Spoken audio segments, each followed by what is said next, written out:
Hello everyone. आज हम घटना चक्र सीरीज शुरू करने वाले हैं, जिसके अंतर्गत आज हम प्राचीन इतिहास का चैप्टर 1 करेंगे। फिर ऐसे करते हुए हम पूरी घटना चक्र कंप्लीट करेंगे और वीडियो के अंत में एक शॉर्ट नोट के माध्यम से इसका रैपिड रिवीजन भी करेंगे। तो आइए शुरू करते हैं। सबसे पहला प्रश्न है, रॉबर्ट ब्रूस फूट क्या थे? तो रॉबर्ट ब्रूस फूट भूगर्भ वैज्ञानिक और पुरातत्वविद दोनों थे। इंसाइक्लोपीडिया ब्रिटानिका के अनुसार रॉबर्ट ब्रूस फूट ब्रिटिश भूगर्भ वैज्ञानिक और पुरातत्वविद दोनों थे। जियोलॉजिकल सर्वे ऑफ इंडिया से संबंधित रहते हुए उन्होंने 1863 ईस्वी में भारत में पाषाणकालीन बस्तियों की खोज की थी। अगला प्रश्न, कोपेनहेगन संग्रहालय की सामग्री से पाषाण, कांस्य और लौह युग का त्रियुग विभाजन किसने किया था? तो यह थॉमसन ने किया था। डेनमार्क के कोपेनहेगन संग्रहालय में 1818 ईस्वी और 1820 ईस्वी में एक आयोग की रिपोर्ट के आधार पर सामग्री के अनुसार पाषाण, कांस्य और लौह युग का त्रियुग विभाजन क्रिश्चियन जुर्गेन्सन थॉमसन ने किया था। यद्यपि थॉमसन ने 1836 ईस्वी में इसी वर्गीकरण के अनुसार संग्रहालय की वस्तुओं का विवरण भी प्रकाशित किया था। अगला प्रश्न, भारतीय इतिहास के संदर्भ में अलेक्जेंडर री H Longhurst, Robert Sewell, James Burgess और वाल्टर इलियट किस गतिविधि से जुड़े थे? तो ये सभी पुरातात्विक वैज्ञानिक ये पुरातात्विक उत्खनन से जुड़े हुए थे। इन्होंने मुख्य रूप से दक्षिण भारत के ऐतिहासिक एवं पुरातात्विक अध्ययन में महत्वपूर्ण योगदान दिया था। अगला प्रश्न, उत्खनित प्रमाणों के अनुसार पशुपालन का प्रारंभ हुआ था। तो इसका सही उत्तर है मध्य पाषाण काल में। मध्य पाषाण काल के अंतिम चरण में पशुपालन के साक्ष्य प्राप्त होते हैं। ऐसे पशुपालन के साक्ष्य भारत के आदमगढ़, जो कि वर्तमान में मध्य प्रदेश के नर्मदापुरम में स्थित है, तथा बागोर, जो राजस्थान के भीलवाड़ा में स्थित है, से प्राप्त हुए हैं। अगला प्रश्न, मध्य पाषाणिक प्रश्न में पशुपालन के प्रमाण मिले हैं, वह स्थान है। तो स्थान है आदमगढ़, जैसे कि हमने पिछले क्वेश्चन में इसके एक्सप्लेनेशन को देखा। नेक्स्ट क्वेश्चन है, निम्नलिखित में से किस स्थल से हड्डी के उपकरण प्राप्त हुए हैं? तो इसका सही उत्तर है महदहा और सराय नाहरराय से। आप एक चीज़ ध्यान देना, ये दोनों स्थल उत्तर प्रदेश के प्रतापगढ़ जिले में स्थित हैं। मध्य पाषाणकालीन महदहा से बड़ी मात्रा में हड्डी एवं सींग निर्मित उपकरण प्राप्त हुए हैं। जी.आर. शर्मा महदहा में 3 क्षेत्रों का उल्लेख करते हैं, जो झील क्षेत्र, वृक्ष अस्थाना संकुल क्षेत्र एवं कब्रिस्तान क्षेत्र में बटा था। वृक्ष अस्थाना संकुल क्षेत्र से ही हड्डी एवं सींग निर्मित उपकरण एवं आभूषण बड़े पैमाने पर पाए गए हैं। सराय नाहरराय से भी अल्प मात्रा में हड्डी के उपकरण मिले हैं। अगला प्रश्न है, हड्डी से निर्मित आभूषण भारत में मध्यकाल के संदर्भ में कहाँ से प्राप्त हुए हैं? तो इसका उत्तर है सराय नाहरराय और महदहा से। अगला प्रश्न, निम्नलिखित मध्य पाषाणिक स्थलों को भौगोलिक दृष्टि से पश्चिम से पूर्व की ओर व्यवस्थित करना है। तो ये स्थल हैं पैसरा, लिखैया, बिरभानपुर और महदहा। तो अगर इसके उत्तर की बात करें तो भौगोलिक दृष्टि से पश्चिम से पूर्व क्रम में मध्य पाषाणिक स्थल का क्रम है महदहा, यानी महदहा सबसे पश्चिम में है, जो कि प्रतापगढ़ उत्तर प्रदेश में स्थित है। उसके बाद आता है लिखैया, जो मिर्ज़ापुर उत्तर प्रदेश में है। फिर पैसरा, जो कि बिहार में है, और सबसे पूर्व में है बिरभानपुर, जो कि पश्चिम बंगाल में स्थित है।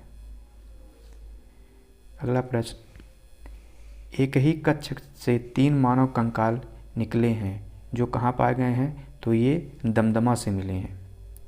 उत्तर प्रदेश के प्रतापगढ़ जिले में स्थित सराय नाहरराय, महदहा तथा दमदमा का उत्खनन हुआ है। आप एक चीज़ ध्यान देना, ये तीनों स्थल उत्तर प्रदेश के प्रतापगढ़ जिले में ही हैं। दमदमा में लगातार 5 वर्ष तक किए गए उत्खनन के फलस्वरूप पश्चिमी तथा मध्यवर्ती क्षेत्रों से कुल मिलाकर 41 मानव समाधान ज्ञात हुए हैं।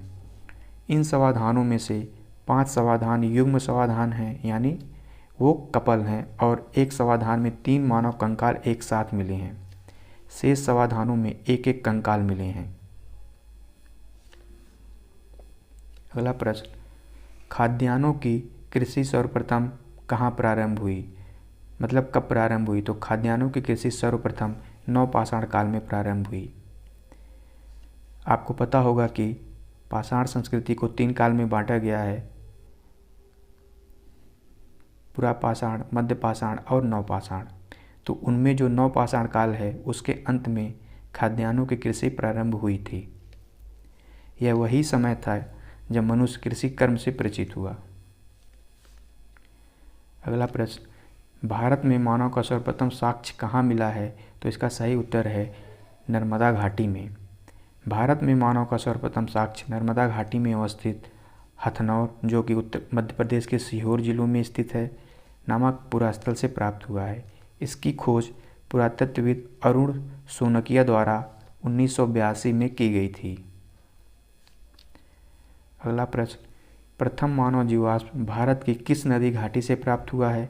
तो इसका सही उत्तर है नर्मदा घाटी। मानव द्वारा सर्वप्रथम प्रयुक्त अनाज था, तो मानव ने सर्वप्रथम जौ का उपयोग किया था।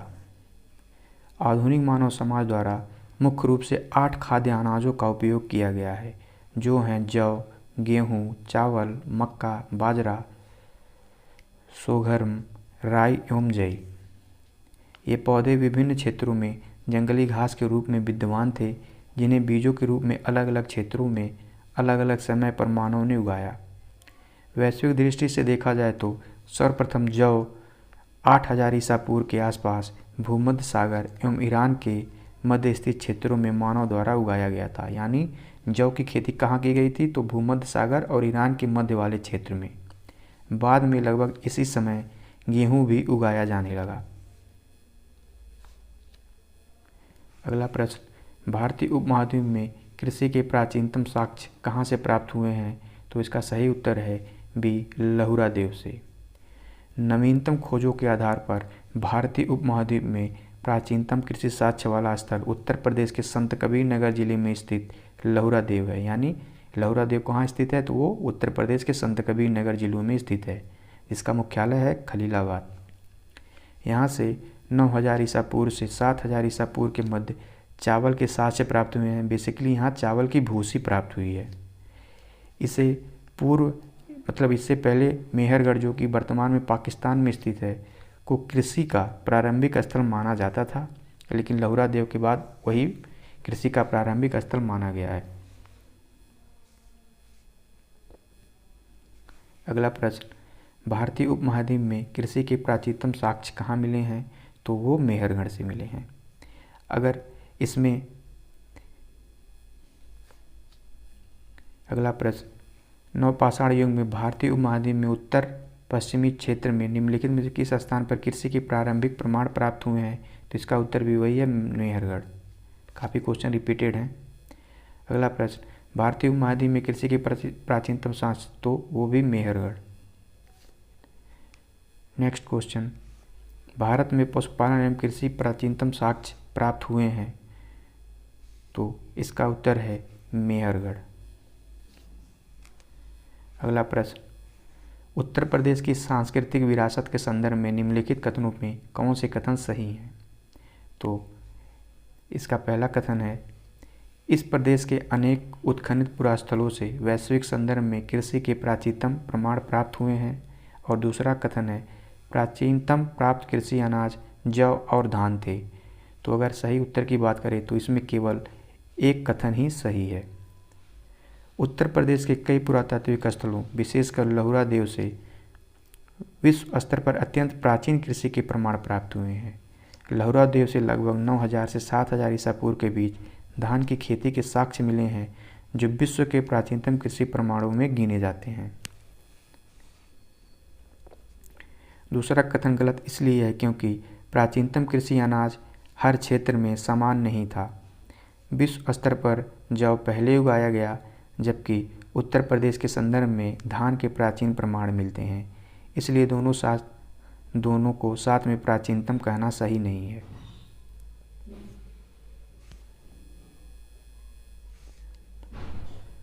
अगला प्रश्न, उस स्थल का नाम बताइए जहाँ से प्राचीनतम अस्थायी जीवन के प्रमाण मिले हैं।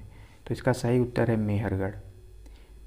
दिए गए विकल्पों में प्राचीनतम अस्थायी जीवन के प्रमाण सर्वप्रथम बलूचिस्तान के कच्ची मैदान में स्थित मेहरगढ़ से मिले हैं, जिसकी प्रारंभिक तिथि लगभग 7वीं सहस्त्राब्दी ईसा पूर्व यानी लगभग 7000 ईसा पूर्व है, जबकि किले गुल मुहम्मद एवं कालीबंगा की प्राचीनतम तिथि लगभग 4000 ईसा पूर्व एवं 3500 ईसा पूर्व है। अगला प्रश्न, निम्नलिखित में से किन स्थलों से मध्य पाषाण काल के पशुपालन के प्रमाण मिले हैं। तो सही उत्तर है बागोर से। मध्य पाषाण काल से पशुपालन के साक्ष्य प्राप्त होने लगते हैं। पशुपालन के प्रारंभिक साक्ष्य मध्य प्रदेश में नर्मदा तट के निकट आदमगढ़ पुरास्थल और राजस्थान के भीलवाड़ा जिले में स्थित बागौर से मिले हैं। अगला प्रश्न, निम्नलिखित में से किसको चालकोलिथिक युग भी कहा जाता है। तो इसका सही उत्तर है ताम्रपाषाण युग को। ताम्रपाषाण युग को चालकोलिथिक युग भी कहा जाता है। अगला प्रश्न, आहार सभ्यता के बारे में निम्नलिखित कथनों पर विचार कीजिए। तो पहला कथन है, आहारवासी तांबा गलाना जानते थे। ये लोग चावल से परिचित नहीं थे और धातु का काम आहारवासियों की अर्थव्यवस्था का एक साधन था और यहाँ के काले लाल रंग के मृदभांड मिले हैं, जिन पर सामान्यतः सफ़ेद रंग के ज्यामितीय आकृतियाँ उकेरी गई हैं। तो इसके सही उत्तर की बात करें तो इनमें विकल्प इसमें 1, 3 और 4 सही है, जबकि दूसरा ऑप्शन इसमें गलत है। आहार जो कि बनास संस्कृति से संबंधित है, दक्षिण पूर्वी राजस्थान में स्थित एक प्रमुख ताम्रपाषाणिक सांस्कृतिक स्थल है। यह संस्कृति उत्तर हड़प्पा संस्कृति के समकालीन थी। यहाँ के लोग कृषि एवं पशुपालन से परिचित थे और तांबे का उपयोग भी करते थे। तांबा स्थानीय रूप से उपलब्ध था, इसलिए धातु कार्य यहाँ की अर्थव्यवस्था का प्रमुख साधन था। यहाँ से काले लाल रंग के मृदभांड मिले हैं, जिन पर सफ़ेद रंग से ज्यामितीय आकृतियाँ अंकित की गई हैं।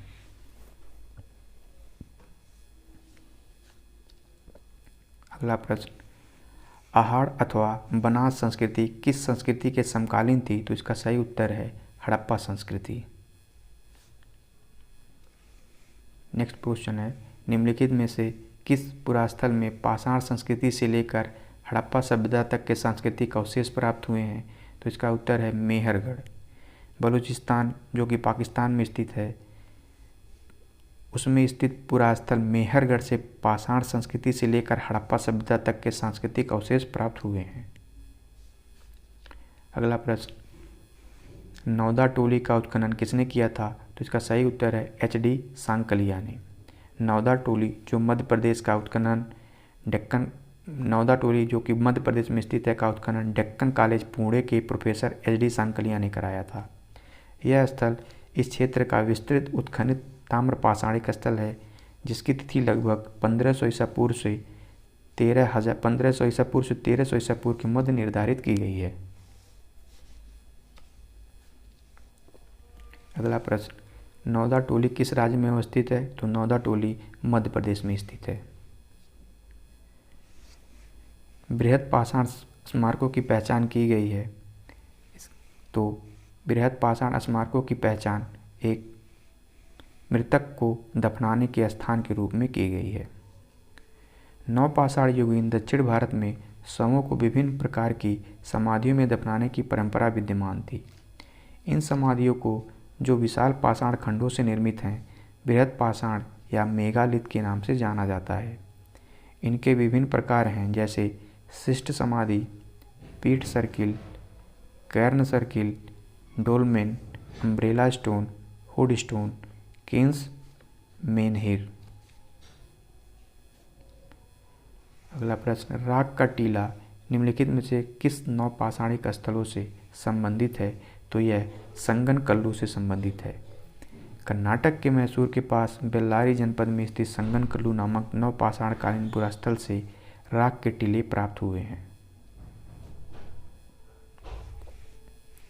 भीमबेटका किसके लिए प्रसिद्ध है? तो भीमबेटका गुफाओं के शैल चित्र के लिए प्रसिद्ध है। मध्य प्रदेश के रायसेन जिले के अब्दुल्लागंज के समीप स्थित भीमबेटका प्रागैतिहासिक शैल चित्रकला का श्रेष्ठ उदाहरण है। इन गुफाओं में जीवन के विविध रंगों को पेंटिंग के रूप में उकेरा गया, जिनमें हाथी, सांड, हिरण आदि के चित्र हैं। अब तक लगभग 700 शिलाश्रयों की पहचान की जा चुकी है, जिनमें 500 से चित्र पाए गए हैं। अगला प्रश्न, निम्न में से कौन सा स्थल प्रागैतिहासिक चित्रकला के लिए प्रसिद्ध है? तो इसका सही उत्तर है भीमबेटका। भीमबेटका की गुफाएं कहाँ स्थित हैं? तो भीमबेटका की गुफाएं मध्य प्रदेश के रायसेन जिले में स्थित अब्दुल्लागंज में स्थित हैं। भारत के किस शिलाश्रय से सर्वाधिक चित्र प्राप्त हुए हैं? तो भारत के भीमबेटका से सर्वाधिक शिलाश्रय प्राप्त हुए हैं। निम्नलिखित में से किस भारतीय पुरातत्ववेत्ता ने पहली बार भीमबेटका गुफा को देखा और उसके शैलचित्रों के प्रागैतिहासिक महत्व को खोजा? तो इसका सही उत्तर है वी.एस. वाकड़कर ने। मध्य प्रदेश के रायसेन जिले में स्थित भीमबेटका प्रागैतिहासिक शैल चित्रकला का श्रेष्ठ उदाहरण है। इसकी खोज वर्ष 1957 में वी.एस. वाकड़कर ने की थी। यूनेस्को ने भीमबेटका शैल चित्रों को विश्व विरासत स्थल सूची में सम्मिलित किया है। अगला प्रश्न, डॉक्टर विष्णु श्रीधर वाकड़कर ने भीमबेटका के शैलाश्रयों की खोज कब की थी? तो इन्होंने 1957-58 में भीमबेटका के शैलाश्रयों की खोज की थी। नेक्स्ट क्वेश्चन, भीमबेटका को किसने खोजा? तो भीमबेटका को डॉक्टर विष्णु श्रीधर वाकड़कर ने खोजा। भीमबेटका की खोज डॉक्टर विष्णु श्रीधर वाकड़कर ने की थी। मध्य प्रदेश लोक सेवा आयोग ने विष्णु श्रीधर के स्थान पर विष्णुधर दिया है, अतः इसका निकटतम उत्तर सी होगा। यानी विष्णुधर दिया हो या श्रीधर वाकड़कर दिया हो, विष्णु श्रीधर वाकड़कर, ये दोनों ऑप्शन सही हैं जो भीमबेटका के खोजकर्ता माने जाते हैं। अगला क्वेश्चन, शैरिक मुद्रांक पात्र यानी OCP का नामकरण हुआ था? तो यह हस्तिनापुर में। गंगा यमुना दोआब की सांस्कृतिक परंपरा संभवतः उस संस्कृति के साथ शुरू होती है जिसे अपने अत्यंत विशिष्ट मृदभांड के नमूने के कारण गैरिक मृदभांड कहा गया। इस मृदभांड परंपरा के पात्र संबंधित हस्तिनापुर की खुदाई के दौरान प्रकाश में आए थे। वर्ष 1950-52 के दौरान हस्तिनापुर नामक पुरास्थल की खुदाई BB लाल के निर्देशन में हुई थी। अगला प्रश्न, ताम्रपाषाण काल में महाराष्ट्र के लोग मृतकों को घर के फर्श के नीचे किस तरह सुलाकर दफनाते थे? तो इसका सही उत्तर है उत्तर से दक्षिण की ओर। महाराष्ट्र की ताम्रपाषाण कालीन संस्कृति, जिसे जोरवे संस्कृति भी कहते हैं, कि निवासा, दैमाबाद, चंदोली, इनाम गांव आदि पुरास्थलों, यानी ये जो पुरापाषाण कालीन स्थल हैं जैसे निवासा, दैमाबाद, चंदोली, इनाम गांव, ये सब महाराष्ट्र में स्थित थे। यहाँ के स्थलों से मृतकों को उत्तर से दक्षिण दिशा में फर्श के नीचे दफनाए जाने के साक्ष्य मिले हैं। कब्र में मिट्टी की हांडियाँ और तांबे की कुछ वस्तुएं भी रखी जाती थीं। अगला क्वेश्चन, निम्नलिखित में से किस स्थल से मानव कंकाल के साथ कुत्ते का कंकाल भी सावधान से प्राप्त हुआ है? तो इसका उत्तर है बुर्ज होम से। जम्मू कश्मीर में श्रीनगर के निकट स्थित बुर्ज होम से नवपाषाणिक अवस्था में मानव कंकाल के साथ कुत्ते का कंकाल भी सावधान से प्राप्त हुआ है। गर्तावास यानी गड्ढे वाला घर भी यहाँ की प्रमुख विशेषता रही है। अगला क्वेश्चन, निम्नलिखित में से किस स्थान पर मानव के साथ कुत्ते को दफनाए जाने का साक्ष्य मिला है? तो वो है बुर्ज होम से। गर्त आवास के साक्ष्य बुर्ज होम से प्राप्त हुए हैं। अगला क्वेश्चन, इसमें मिलान करना है पुरापाषाण, मध्यपाषाण, नवपाषाण और ताम्रपाषाण, और जो स्थल है भीमबेटका, बुर्ज होम, बनास घाट और सोहन घाट। तो इसका सही मिलान हम देख लेते हैं। तो पुरापाषाण काल का है सोहन घाटी या सोन नदी घाटी, मध्यपाषाण काल का है भीमबेटका गुफा, नवपाषाण काल का है बुर्ज होम और ताम्रपाषाण काल का है बनास घाटी। इसमें भी मिलान करना है पुरातात्विक स्थल और वर्तमान स्थान। तो नेवासा, ईसमपुर, डिडवाना और गुडियम गुफा। तो नेवासा की बात करें तो यह महाराष्ट्र में स्थित है, ईसमपुर कर्नाटक, डिडवाना राजस्थान और गुडियम गुफा तमिलनाडु में स्थित है। अगला प्रश्न, ऐतिहासिक स्थान और ख्याति का कारण का पता करना है। तो इसे बुर्ज होम। अगर इसके सही उत्तर की बात करें तो केवल 2 और 3 ही सही है। जैसे चंद्रकेतुगढ़ टेराकोटा कला के लिए और गणेश्वर ताम्र कलाकृतियों के लिए प्रसिद्ध है। अगर बुर्ज होम की बात करें तो बुर्ज होम नामक नवपाषाणिक पुरास्थल जम्मू कश्मीर के केंद्र शासित प्रदेश में अवस्थित है। इस पुरास्थल की खोज 1935 में डी टेरा एवं पैटरसन ने की थी। इस पुरास्थल से गर्तावास के साक्ष्य प्राप्त हुए हैं। चंद्रकेतुगढ़ पश्चिम बंगाल प्रांत में स्थित एक प्रमुख ऐतिहासिक पुरातात्विक पुरास्थल है जो विद्यार्थी नदी के किनारे अवस्थित है। यहाँ से ऐतिहासिक काल के टेराकोटा कला के कई उदाहरण प्राप्त हुए हैं जो तत्कालीन शिल्प कौशल की एक असामान्य विशेषता प्रदर्शित करते हैं। गणेश्वर राजस्थान प्रांत में स्थित एक प्रमुख ताम्रपाषाणिक पुरास्थल है। इन पुरास्थल की खोज राजस्थान विश्वविद्यालय के पुरातत्व विभाग के प्रोफेसर रतन चंद्र अग्रवाल ने की थी। इस पुरास्थल से दोहरी पैदे वाली ताम्र बाणाग्र, मछली पकड़ने का कांटा तथा विभिन्न प्रकार के मृदभांड भी प्राप्त हुए हैं। अगला प्रश्न, राज्य और उनका विवरण। तो अगर हम इसके आंसर की बात करें तो चंद्रकेतुगढ़ पश्चिम बंगाल के नॉर्थ 24 परगना जिले में स्थित एक पुरातात्विक स्थल है, यानी यह उड़ीसा में स्थित नहीं है। पुरातात्विक अध्ययनों से यहाँ बड़े द्वारों वाले एक महत्वपूर्ण व्यापारिक बंदरगाह शहर होने का पता चला है। इनाम गांव महाराष्ट्र के पुणे जिले में स्थित एक उत्तर हड़प्पा कालीन पुरास्थल है। यहाँ से ताम्रपाषाणिक संस्कृति के साक्ष्य प्राप्त हुए हैं। और मंगुड केरल के कोल्लम जिले में स्थित एक महत्वपूर्ण उत्खनन महापाषाण स्थल है। यहाँ से महापाषाणिक स्मारक समाधियाँ प्राप्त हुई हैं। अगर बात करें सालिहुंडम तो यह आंध्र प्रदेश के श्रीकाकुलम जिले में स्थित है। एक प्राचीन बौद्ध संकाय का मुख्यालय था जिसका निर्माण लगभग 2री शताब्दी ईसा पूर्व का है, जो 7वीं से 8वीं शताब्दी तक फला फूला। पहाड़ी के शिखर पर एक गोलाकार स्तूप चैत्य है, जबकि ढलान पर विहार फैले हुए हैं। यहाँ से प्राप्त बौद्ध अवशेषों से पता चलता है कि सालिहुंडम बौद्ध वास्तुकला की उत्तरी और दक्षिणी शैलियों का मिलन स्थल था। उत्खनन में यहाँ 4 स्तूप, एक चैत्यगृह, संरचनात्मक मंदिर और बौद्ध धर्म के 3 चरण यानी हीनयान, महायान और वज्रयान को दर्शाने वाली कई मूर्तियाँ भी मिली हैं। हालांकि यहाँ कोई शैलकृत गुफा मंदिर नहीं मिला है। अगला प्रश्न, विंध्य क्षेत्र के किस शिलाश्रय से सर्वाधिक मानव कंकाल मिले हैं? तो इसका सही उत्तर है डी, लिखैया से। डॉक्टर JN पांडे की पुस्तक पुरातत्व विमर्श के अनुसार विंध्य क्षेत्र के लिखैया के शिलाश्रय संख्या 1 से महापाषाणिक लघु पाषाण उपकरणों के अतिरिक्त 17 मानव कंकाल प्राप्त हुए हैं, जिनमें से कुछ सुरक्षित हालत में हैं तथा अधिकांश क्षत विक्षत अवस्था में प्राप्त हुए हैं।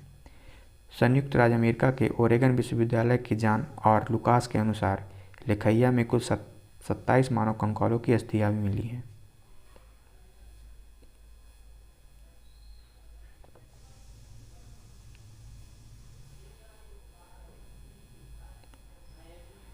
अगला प्रश्न की बात करें तो पहला अभिकथन, विंध्य क्षेत्रों के पाषाण युगीन लोगों ने नूतन मृतल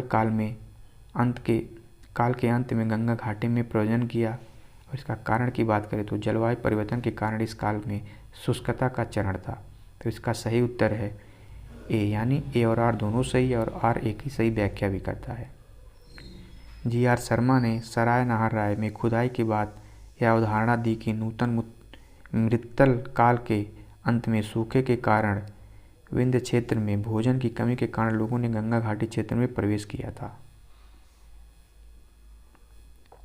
अगला प्रश्न, भारतीय पुरातत्व सर्वेक्षण निम्नलिखित विभागों या मंत्रालयों में से किसका संलग्न कार्यालय है? तो यह है संस्कृति। भारतीय पुरातत्व सर्वेक्षण भारत सरकार के संस्कृति मंत्रालय के अधीन एक विभाग है। अगला क्वेश्चन, भारतीय पुरातत्व का जनक किसे कहा जाता है? तो ये हैं अलेक्जेंडर कनिंघम। अलेक्जेंडर कनिंघम 1814 से 1893 तक को एक ब्रिटिश सेना अधिकारी के रूप में बंगाल इंजीनियर समूह के साथ काम करने के लिए तैनात किया गया था।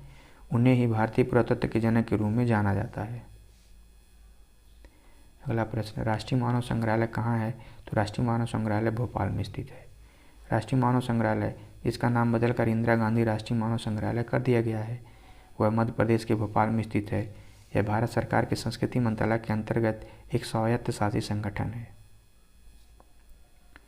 अगला प्रश्न, मानव सभ्यता के विकास की कहानी दर्शाने वाला देश का सबसे बड़ा संग्रहालय इंदिरा गांधी मानव संग्रहालय कहाँ स्थित है? तो यह भोपाल में स्थित है।